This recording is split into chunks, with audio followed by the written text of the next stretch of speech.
Okay, well, my name is Ugaza Safara. I am going to discuss something about globalization and regionalism under Chapter 4.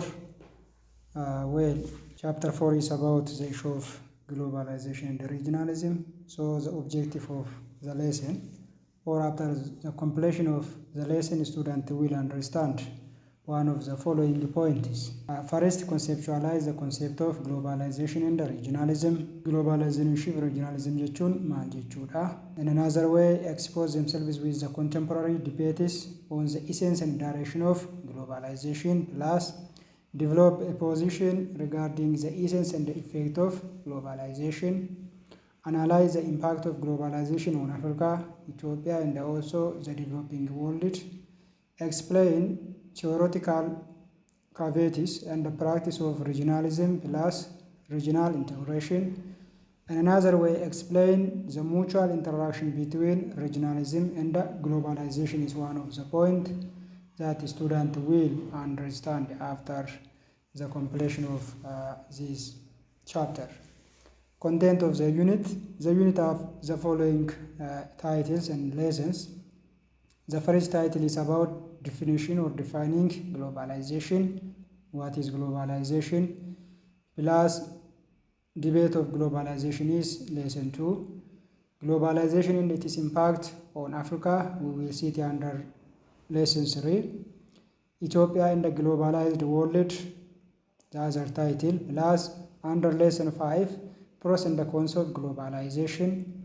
Defining regionalism and regional integration. Under 4.7, major theory of regional integration, especially like functionalism, neo-functionalism, intergovernmentalism, supranationalism. Plus select cases of regional integration under lesson 8. Lesson 9 is about regionalization versus globalization and the state. Plus we will see about the relationship between regionalization and globalization. So these are one of the content of chapter 4 under globalization and regionalism. It is broad in issue, but we will see it is a highlight of the point one by one. Part 1 is about defining globalization plus globalization debate or the theory of globalization. So what is globalization plus what are the theories? We will see these issues one by one. Let us define globalization. What is globalization, or what is the meaning of globalization? Plus what is the meaning of regionalism? Localization. Kanaaf lesson kana jalatti kan ilaallu globalization gaafa jennu afaan oromootiin kallatti akkasoo jechuu baanne addunyaawaa yookiin immoo waan idil addunyaa dhimmoota idil addunyaa ta'an jechuu dandeenya. Regionalism naannawaa yookiin immoo naannummaa jenna. Localization immoo gadi bu'ee gandummaa yookiin mandarummaa isa jedhuttidha. Yaadonni kuni walitti dhufeenya qabu, hidhatanii qabaatu jechuudha. Especially globalization and regionalism addunyaawaa fi naannawaa gaafa jennu isaan kun dhimmoota ijoo lama. Especially one of the major phenomena influencing global trend. Dhimmoota idil addunyaa keenya yookiin immoo global trend irra keessa jirru sadarkaa cimaadhaan kan influence gochaa jiranii yaadota kana lamaanidha. Both development have significantly shaped the nature of globalization or nature of global politics, global peace plus security. Lameen isaaniiyyuu nageenya addunyaa, siyaasa addunyaa fi akkuma kanatti tasgabbii addunyaa shape yookiin immoo bocuu keessatti gahee guddaa qabu jechuudha. Regionalism and globalization. So globalization can be defined as what? Especially the mutual causation or connection between both is an area of unsettling debate involving convergence, divergence, or separation plus overlap.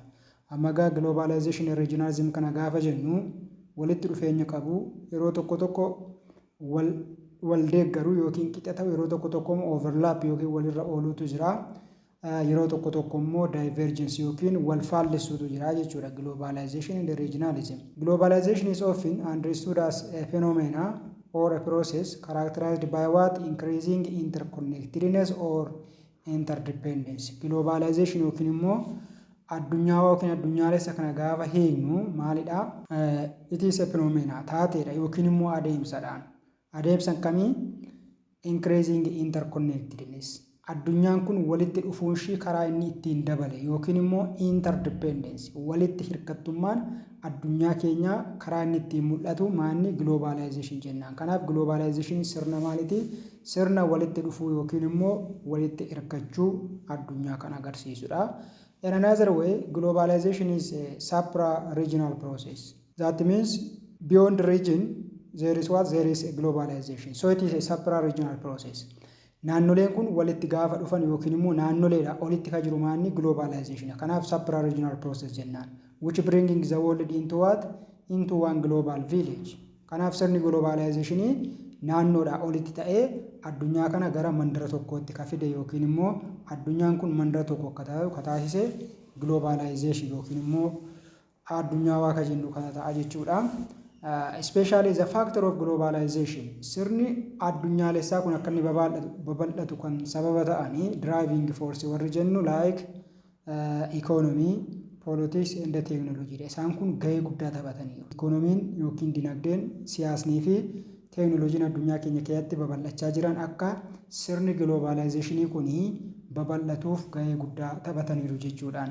In another way, globalization can be defined in a multidimensional process. Karaalee adda addaatiin yookiin immoo kallattii adda addaatiin ilaaluu dandeenya globalization ka jennu. Inni jalqabaa the stretching of social and political activity dhaan.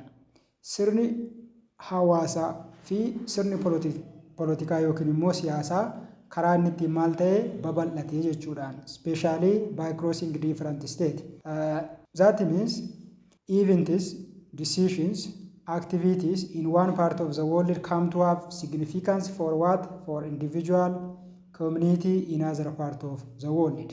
Kanaaf egaa amma sababii haalli hawaasummaa fi siyaasaa addunyaa keenya keessatti babal'achuu irraan kan ka'e taateewwan tokko tokko murteewwan darban akkuma kanammoo gochaawwan garaagaraa kutaa addunyaa keenya keessaa iddoo tokkotti ta'anii gama biraatiin immoo maal ta'aniiru bakka biraa irratti dhiibbaa poozitiiva ta'uu danda'a negatiiva akka nama dhuunfaatti akka hawaasaatti yookiin immoo akka guutuu biyyaatti akka isaan geessan taasiseera jechuudha. Kun globalizationii jennaani jechuudha. Wanti Itoophiyaa keessatti ta'u deemee biyya biraatti side effect yookiin immoo miidhaa qabaachuu danda'a, bu'aa qabaachuu danda'a. Akkuma kana immoo wanti gaarii ta'e biyya biraa irratti gaarummaa seerummaa akkuma kana qabaachuu danda'a. Kanaaf inni kuni globalization jennee kaasna jechuudha. In another way, globalization karaa inni ittiin ilaalamu the growing magnitude of what? Interconnectedness in almost every aspect of social existence. Gaafa addunyaa yookiin addunyaalessa jennu kana wantoonni baay'een keessumaa jireenya hawaasaatiin kan wal qabatanii maal ta'anii karaa isaan ittiin walitti hirkatanidha, walitti dhufan jechuudhaan.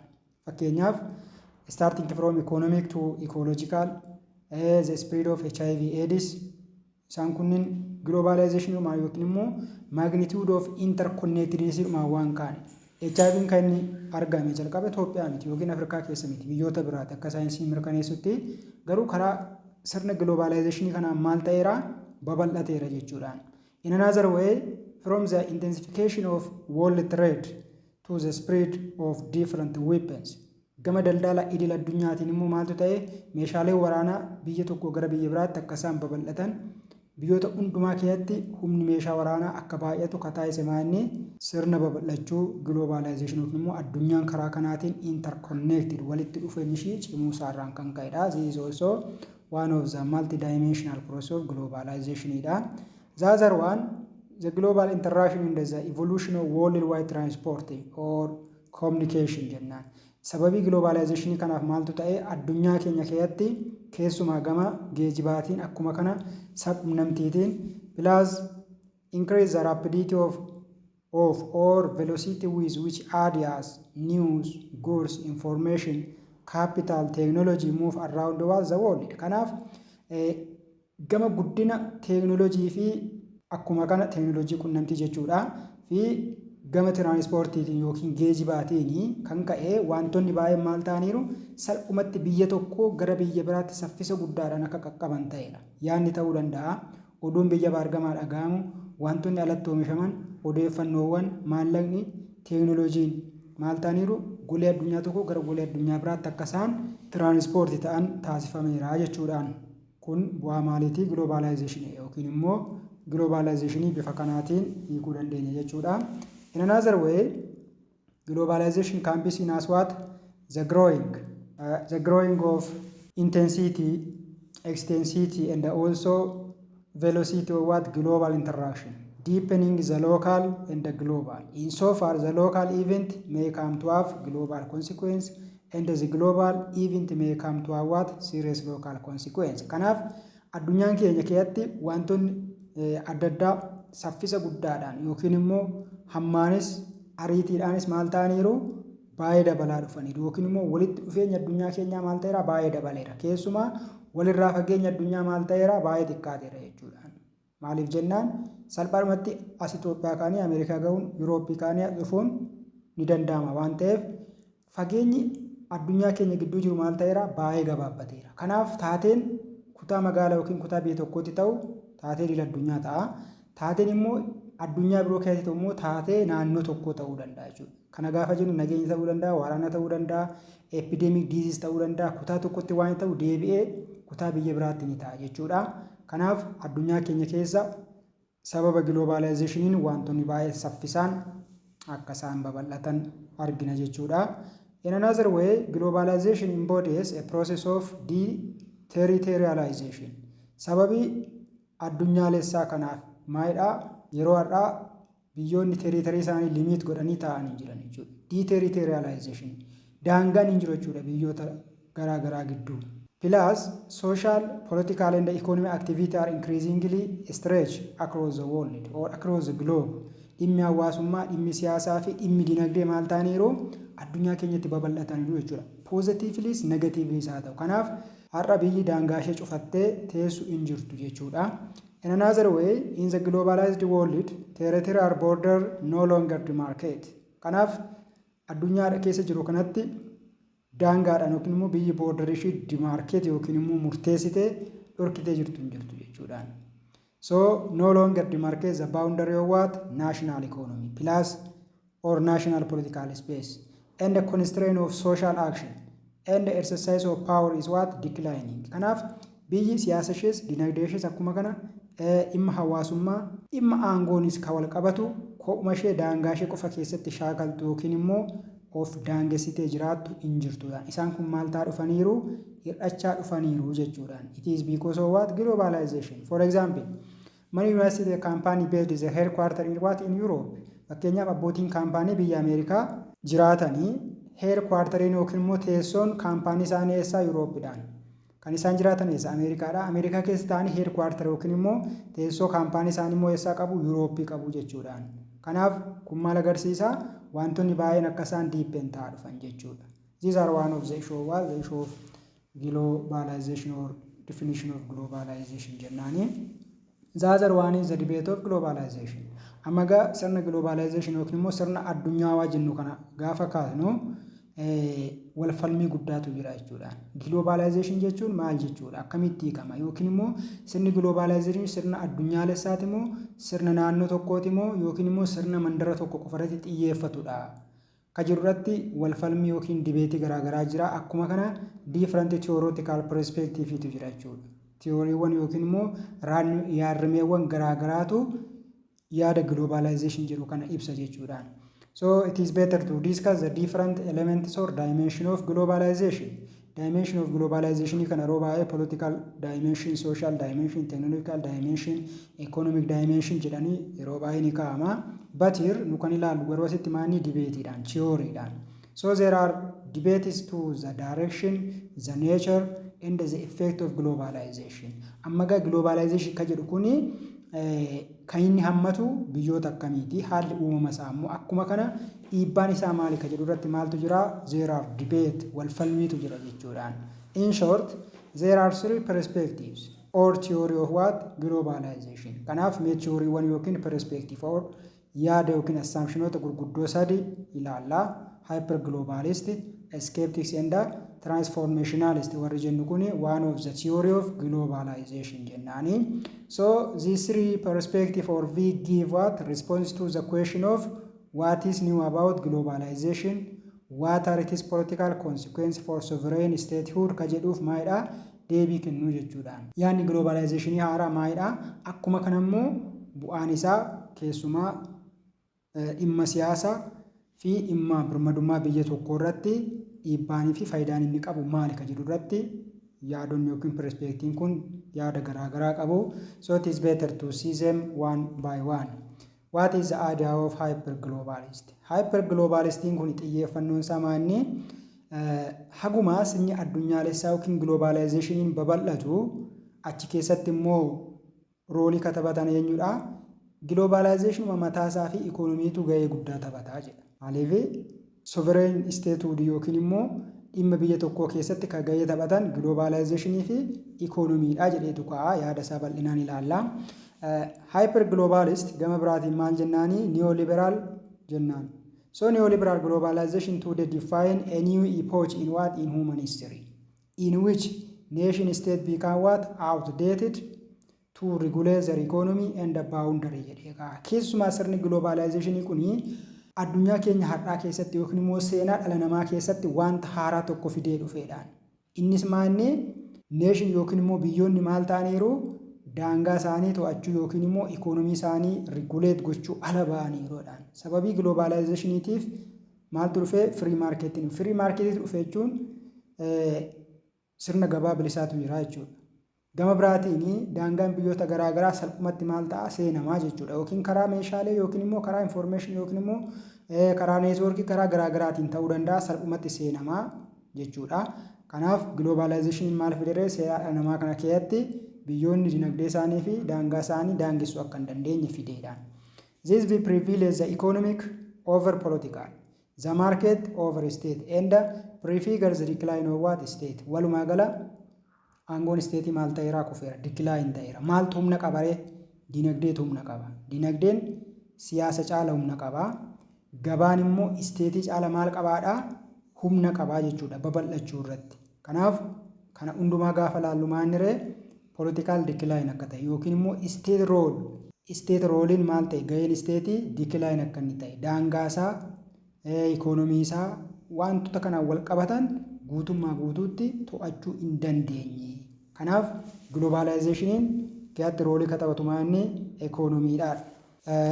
In another way, the advocator or the supporter of hyperglobalist argues that economic globalization is bringing about what? Denationalization.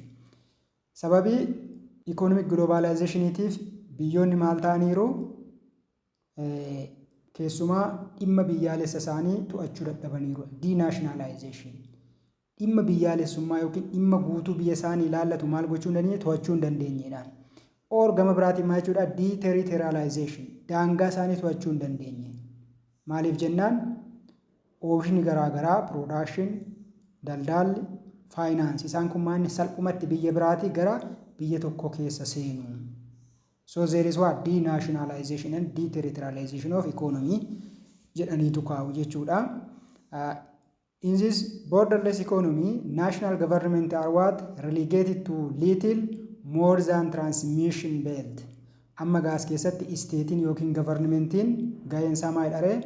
Karaadhuma qaxxaamuraatiin. Transmission belt. Kana jechuun wantoonni garaagaraa biyya sana keessa darbanii gara biyya biraa deemu. Biyya sanarraan gara biyya biraatti deemu. Kanaaf transmission beltiidhaan karuma keessa darbanirraan kanaaf isteetii waa biraa uumaa gochuu hin danda'uudhaan. Or in another way, ultimately, powerless institution marginalized by the growing significance of local, regional and global mechanism of what? Governance. Kanaaf amma isteetiin maal ta'eera? Powerless ta'eera.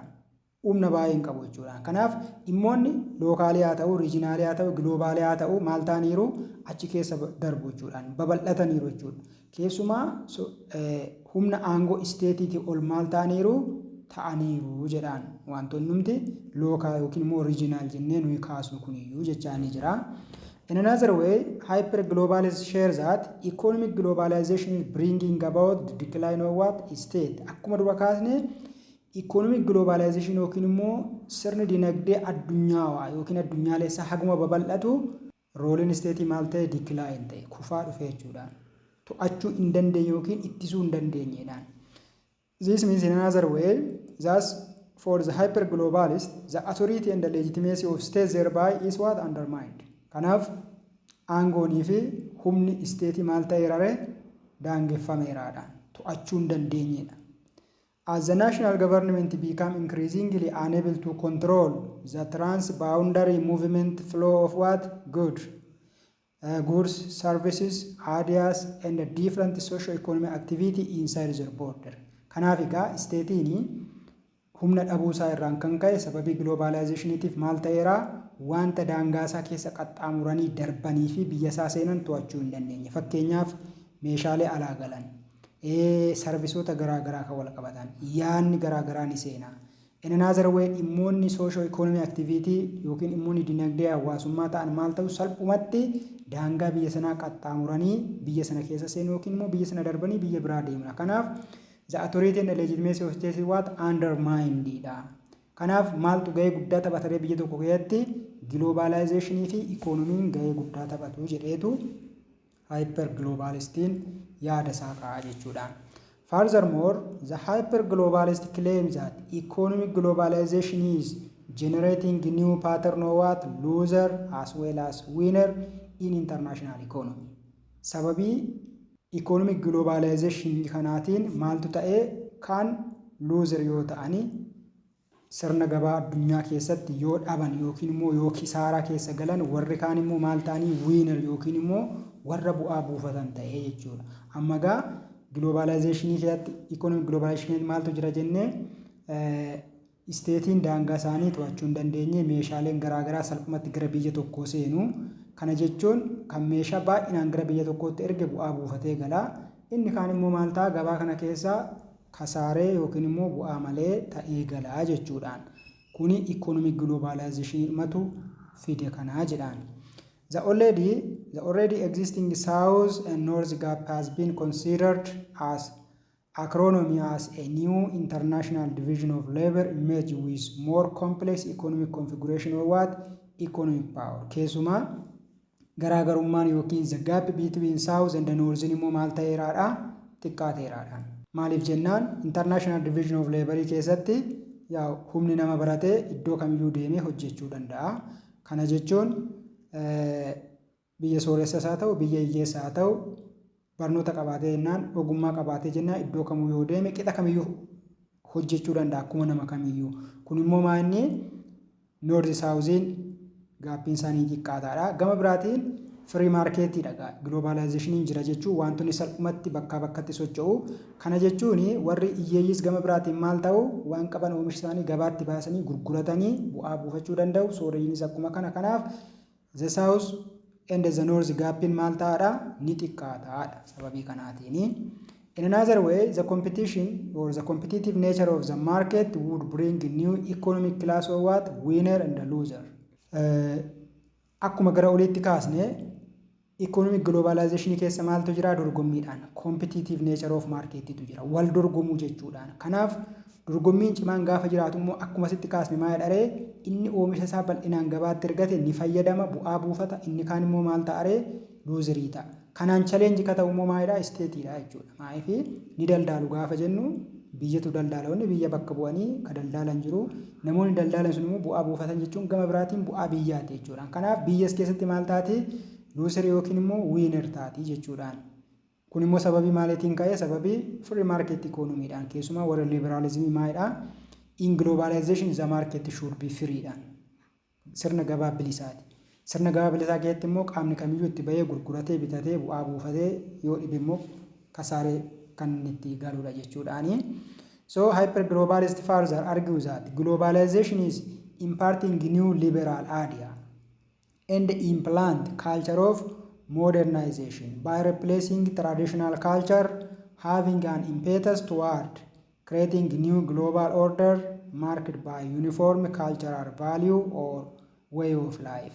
Amma gaa hyperglobalist yookiin immoo neoglobalist jenneerra achi keessatti isaan kan isaan fudhatan maanni yaada liberalismiiti. Liberaal aadaan immoo maanni free market deeggaran. Kanaaf in addition to liberal market keessa maaltu jira? There is the culture of modernization. Ammayyummaatu jiraan. ammayyummaan maal bakka bu'e traditional culture yookiin immoo aadaa duubatti hafaa bakka bu'ee gama biraatiin inni kun immoo maal fidee new global order gaafa jennu addunyaan keenya gara aadaa wal fakkaataa value wal fakkaataa yookiin immoo way of life akkaataa jireenyaa wal fakkaataa isa modernized ta'e akka fudhatan taasisee jedhaan. Modernized gaafa jennu westernization ta'uu danda'a yookiin immoo europeanization ta'uu danda'a.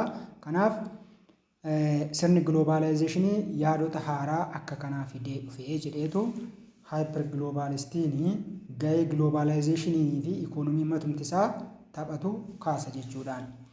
In this borderless economy, national governments are relegated to little more than transmission karuma darbaa qofa ta'eera.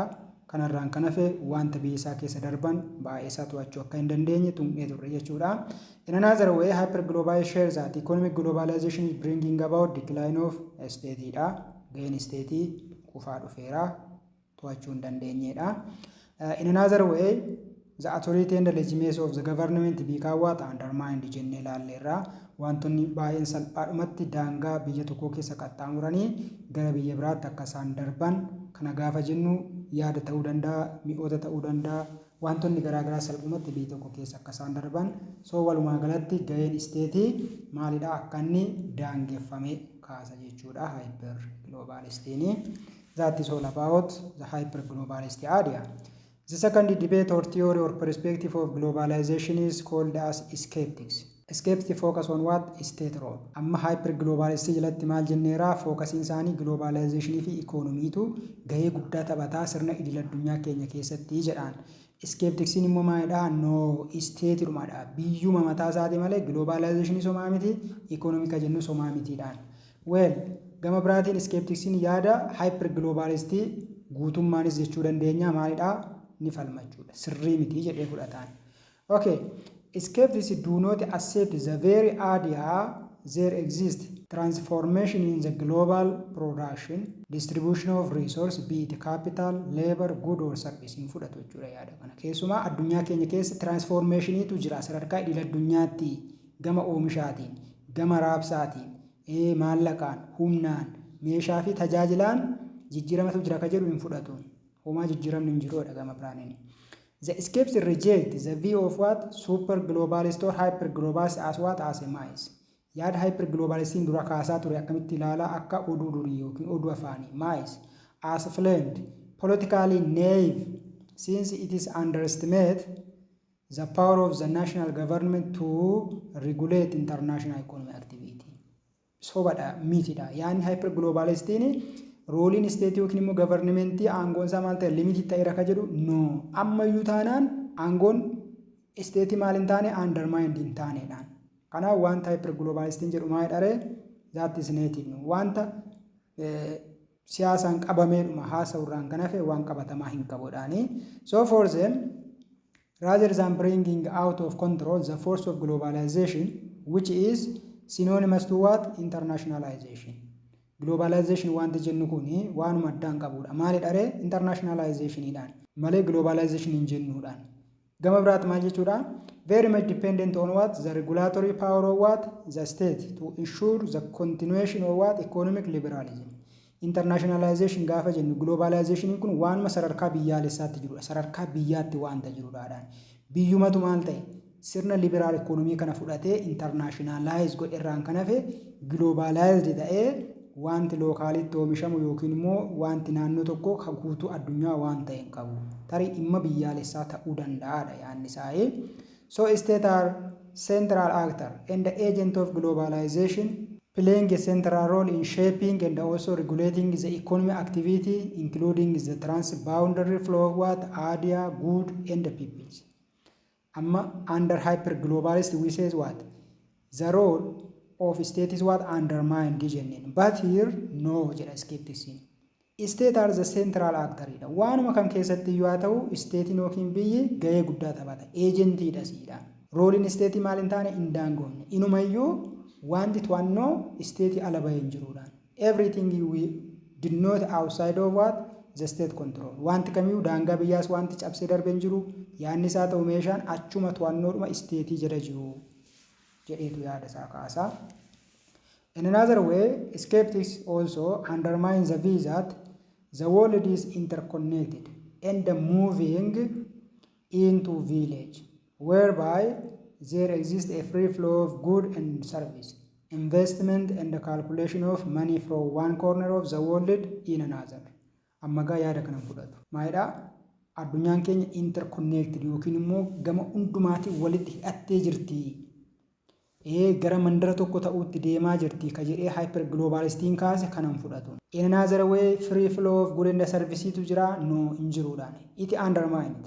Investment free flow inni kunis undermined. Maallaqni salphumatti biyya tokko gara biyya biraatti deema ka jedhu it was not accepted by skeptics. Wanta akkas jedhu hin jiruudhaan. He undermines such like idea. For them globalization jechuun egaa isaanii maalidhaa is not more than regionalization.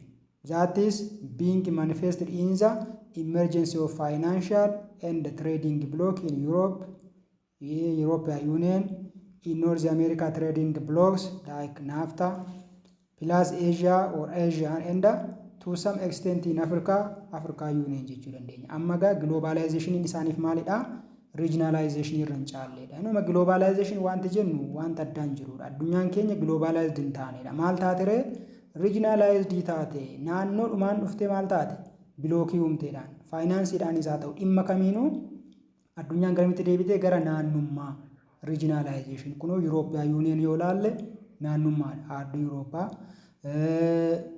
gama biraatiin naaftaa yoo fudhanne biyyoonni kaaba Ameerikaa walumatti dhufanii naannoo uumanii biyyoonni Asia walitti dhufanii biyyoonni Afrikaa walitti dhufanii Afrikaa Unionii uumanii kun globalization itoo hin taane regionalizationidha.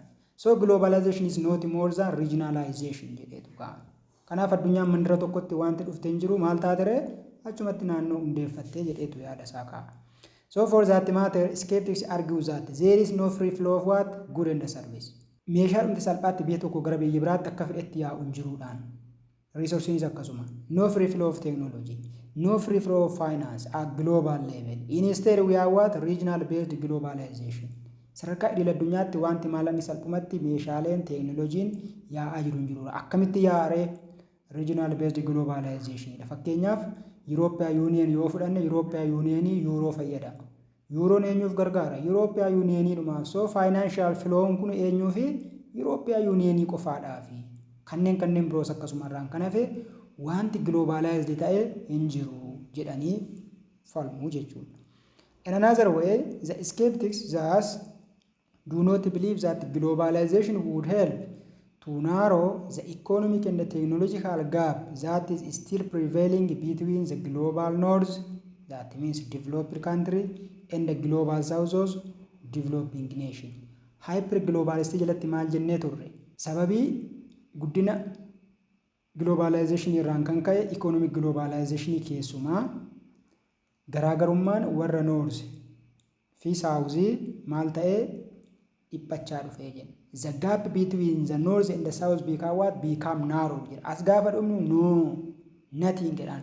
Inumayyuu garaagarummaa warra north yookiin warra biyyoota guddatanii fi biyyoota hiyyeeyyii maal ta'aa dhufee adda bal'achaa dhufee. The global north become developed more. Biyyoonni hiyyeeyyii inumayyuu gara hiyyummaatti deemaa dhufan irraan kan hafe garaagarummaan isaan gidduu jiru gara inni xinnaate hin jiru jedhee yaada isaa kaasaa. So far skeptics globalization bring nothing new jedhan. Globalization waan haaraadhuma fide homaa tokkoyyuu hin qabu. So maal fidere? Rather it is just the crystallization of the already existing reality of what the world which has been marked by north-south gap. Isuma dura jiru isa maal godhe waliin make crystallized godhe global north global south ka jennu sana fiderraan kan hafe waan addaa waan uume yookiin waan haaraa globalization fide nothing gomtuu hin jiruudhaan. Inni kun immoo kan inni fide yoo jiraate the pattern of inequality and hierarchy dha. Global north global south jennee ishuma kana walitti dabalee globalized dhufeera jedhe irraan kan hafe waan haaraa fide hin qabu. So the role of the state is also not undermined. Ammayyuu steetiin aangoo guutuu qabaa waan biyya isaa keessa seenee bahu maal gochuu danda'a to'achuu danda'a jedheetu skeptics perspective yaada isaa ka'a jechuudha. The other theory is theory of transformationalist. Transformationalist focus on both the role of globalization plus the role of state. Amma hyper globalistiin more focus in sama innatti globalization. economy jenna.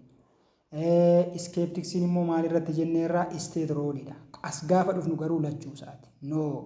Lachuun isaaniiyyuu globalizationis statenis maalidha? Sirna idil addunyaa keenya keessatti gahee guddaa taphatu jedheetu ka'a. Let us see the idea of transformationalist one by one. Globalization is a critical driving force behind the rapid social, political, economic change which are reshaping society and international politics. Amma transformationalistiin haqa lafa jiru ka'an. Dhuguma dubbachuuf yoo ta'e sirni globalizationii critical driving force jedha. Keessumaa babal'ina hawaasummaa, siyaasaa, dinagdee akkuma kana immoo taateewwan addunyaa keenya keessatti mul'atanii fi hawaasa keenya shape godhan keessatti globalizationiin critical driving force yookiin immoo humna ijoodha jedheetu ka'an.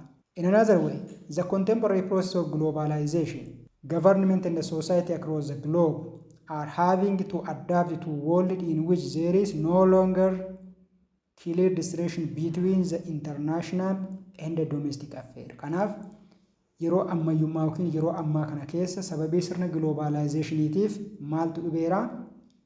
Keessumaa maaltu internationalidha yookiin immoo maaltu kan idil addunyaati, maaltu kan naannooti, maaltu dhimma naannooti, maaltu dhimma addunyaati kan jedhu adda baasuun nu cimeeraadha. Maaliif jennaan wanti addunyaa biraa keessatti ta'u naannootti ta'a, wanti naannootti ta'u addunyaa biraa keessatti ta'a. Kanaaf dhimmi tokko dhimma domestikiiti moo dhimma naannoo yookiin biyya keessaa moo dhimma idil addunyaati jennee sadarkaatti adda baasuu dadhabneerrayyuu geenyeerraa jedhan. Transformationist core view is that globalization is reconstituting or re-engineering the power, the function and the authority of what state. Hyper-globalist jalatti maal jenneen? The power and the legitimacy plus authority of state is undermined jedhan. As gaafa dhufu transformationalism maal jedha? No. Globalization babal'achuun isaa maal godhe inumaayyuu statein akka humni isaanii deebi'ee ijaaramu. Energized, re-energized akka isaan ta'anii yookiin immoo irra deebi'anii humna isaanii akka ijaarratan maal godhee taasise malee humna stateii maaliin goone hin dadhabsiifnedha. Haguma globalization babal'atu isaanis immoo maal godhanii humna isaanii dabalachaa akka isaan dhufan kaasa jechuudha. Kana jechuun gama biraatiin statein maal qabachuudha? Roolii qaba humna hin dhabne. Globalization akkuma jirutti ta'e state'inis humni isaa akkuma jirudha jechuudha. So the state has ultimate legal power to control even inside its boundary jedhanga. Amma gaa hyperglobalist gaafa laallu statein humna dhabeeraa its power was undermined jedhan. As gaafa dhunu garuu lakkaa'e statein maal qabaa? Aangoo seeraa qaba. Maal gochuudhaaf? Wantoota biyya isaa keessa seenanii fi ba'an to'achuuf aangoo qabaadha. But it cannot command sole control over transboundary issue. Haa ta'u malee asitti kan inni kaasu maanni stateii qofaan humtisaa wanta daangaa darbanii dhufan qofaasa to'achuu hin danda'u. Maal gaafa ta'e aaktaroota biroo yookiin immoo yuunitoota biroo yookiin immoo deeggartoota biroo barbaada jedheetu maal godhaa yaada isaa kaasaa jechuudha. Kana jechuun NGO ta'uu danda'a, international organization, multinational corporation isaan kun waliin ta'anii wanta biyyaa gara biyyaatti darbu to'achuu danda'a. Kana gaafa jennu drug trafficking ta'uu danda'a, weapon ta'uu danda'a, kanneen biroo ta'uu danda'a jechuudha. So under globalization, national economic space no more coincides with state boundary. Kanaaf sirna globalization jalatti dinagdeen biyyaalessaa maaliin ta'u jechuudha? Daangaa stateii qofatti nafu jechuudha. Cees ni deeman ni darba jechuudha. Kana jechuun maal jechuudha? Globalization gahee guddaa taphataadha. Statein mataan samaanni balbala qofaasaatti cufatees taa'uu hin danda'udha. Yoo humna qabaate yoo cimeeyyuu jedheetu transformationalistiin yaadota lamaan isaanii warra hyperglobalistii fi skeptics walitti araarsuu barbaada jechuudha. In another way, in arguing that globalization is transforming or reconstituting the power and the authority of national government. Kanaaf amma globalization maal dharee humna stateii inumayyuu injijjiireef hinaaresseef jechuudha. Aangoo fi authoritiin yookiin aangoo fi humni isaanii akka dabalu taasise national government maaliif wantoota alaa seenan to'achuudhaaf waa alatti erguudhaaf humna gaafata. Kanaaf humna isaa cimseefidha maayyuu.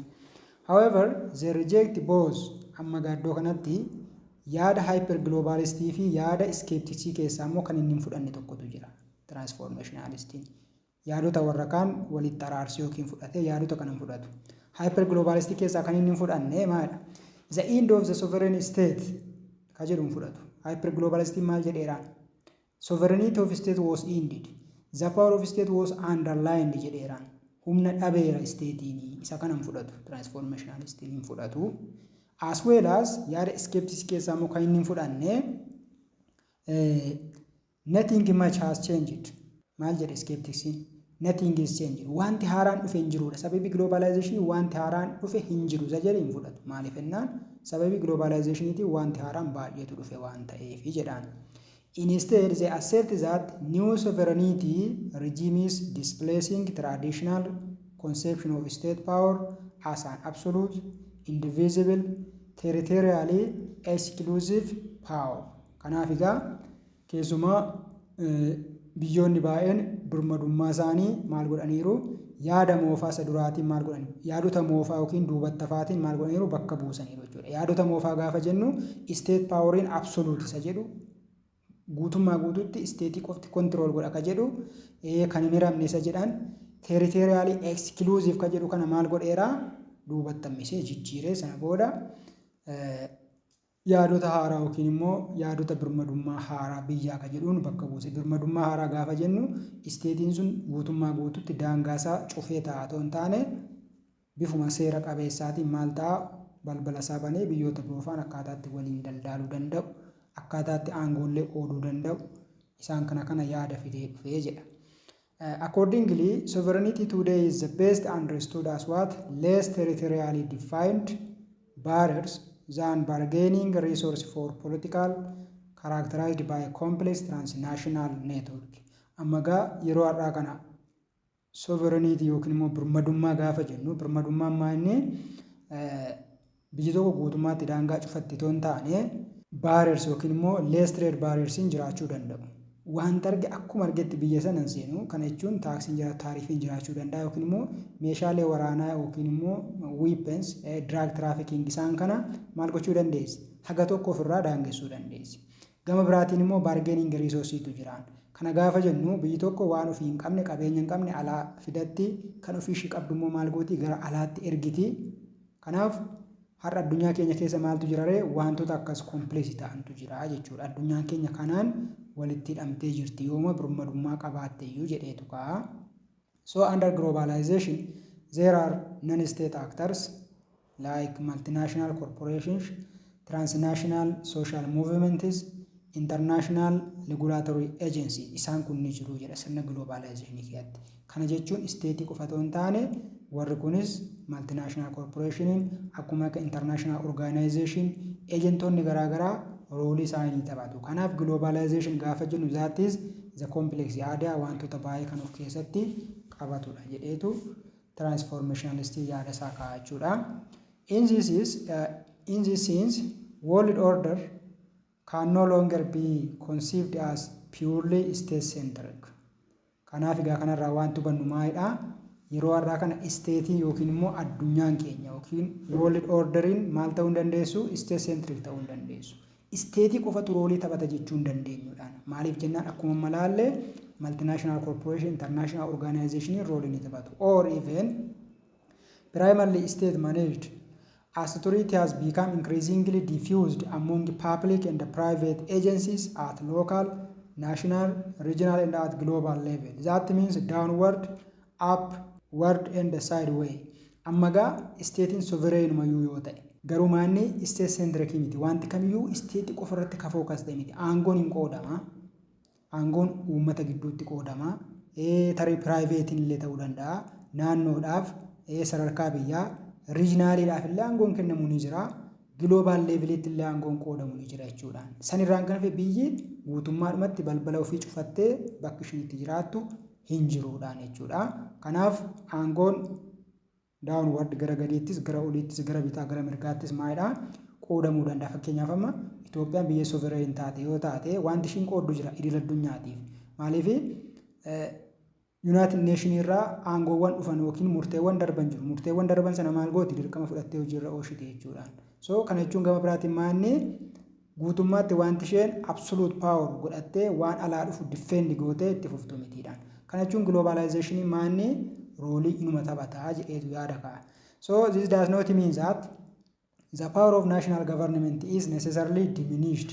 Amma gaafa kana jennu aangoon mootummaa biyyaalessaa siruma harkaa barbadaa yookiin bade diminished ta'e jechuu mitiidha. But on the contrary, it is being redefined, reconstituted and restructured in response to what? The growing complexity of process of what? Governance in a more interconnected world. Egaa isteetiin guutummaatti aangoo isaa dhabe yookiin jalaa bareetoon taane maal ta'e riifoormii ta'e irra deebi'e inaara irra deebi'e ijaarame maaliif addunyaan kaleessaa fi addunyaan har'aa tokko miti jechuudha. Biyyi kamiyyuu addunyaa keenya har'aa keessatti an balbala cufadhe yookiin immoo qaama kan faana yoo walitti hin dhufin bula jettuun jirtu jechuudha. Kanaaf akkuma kana gaafa aangoos waan garaagaraas gaafa kaasnu otoo hin jaalatiin maaltu jira jechuudha. Share gochuu jira. Addunyaan keenya gara new world order deemaa jirti. New world order gaafa jennu sirna hundinuu maanni keessatti gahee isaa taphatu, aangoo qabaatu, waliin waa qooddatu, yaada isaa kennee murtee dabarsu new world order. Kana gaafa jennu unilateralism yookiin immoo unipolar system inni jedhamu gara maalitti deemaa jira? Gara hafuutti jechuudha. Gara addunyaan keenya gara maalitti deemti? Multipolar system waan ta'eef kan immoo ka fide that is the idea of globalization akka ta'e transformationalistiin yaada isaa bal'inaan ka'a jechuudha. So these are one of the issue about the debate of globalization. In the next part, under part 2, we will see about globalization and its impact on Africa, plus the issue of Ethiopia in globalized world. Sakana part 2 walillahi, have a nice time. Yeroo gaarii qabaadhaa, fayyaa ta'aa.